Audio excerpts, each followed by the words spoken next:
Olá pessoal, tudo bem? Hoje eu vim gravar mais um vídeo mostrando minha slime. Então vamos nessa. Então, gente, ó, ela faz clique.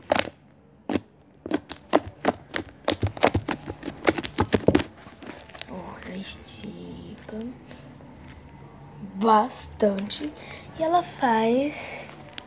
Ai, gente, ela fez uma mini bolinha. É que eu não vou conseguir mostrar a tempo. Gente, eu não vou conseguir fazer bolha porque o slime... um passo aqui da cabeça é pequena. Tá bom, meninas e meninos? Isso, ele só tá com 55 segundos e eu já vou quase terminar o vídeo. Então, gente, foi isso. Foi tipo mostrando minha slime mesmo, que tá muito boa. A gente, ela é fluffy, ela tá muito molinha. Então, ó, ela vai até descer sozinha, ó. Ó, só tô segurando com o dedo, gente, juro pra vocês. Ó, olha, ela já tá descendo. Que medo. Gente, vocês viram que eu nem fiz aquela coisa lá e ela já tá fazendo esse barulho. Então ela tá muito boa.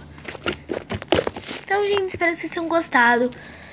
Deixe seu like, clique em gostei e se inscreva no canal. Ah, gente, eu desafio vocês a baterem a meta de não sei... não sei quantos likes, mas se pelo menos bater bastante likes, tipo meu número de inscritos, aí eu gravo mais vídeos.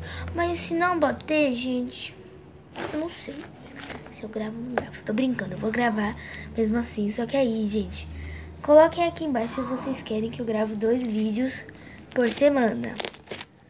10 horas da manhã e às 6 da tarde.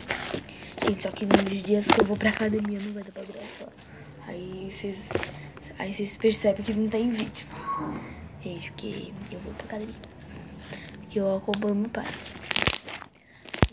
Então, gente, né, foi isso. Espero que vocês tenham gostado. Quem gostei, se inscreva no canal. E um beijo. Tchau.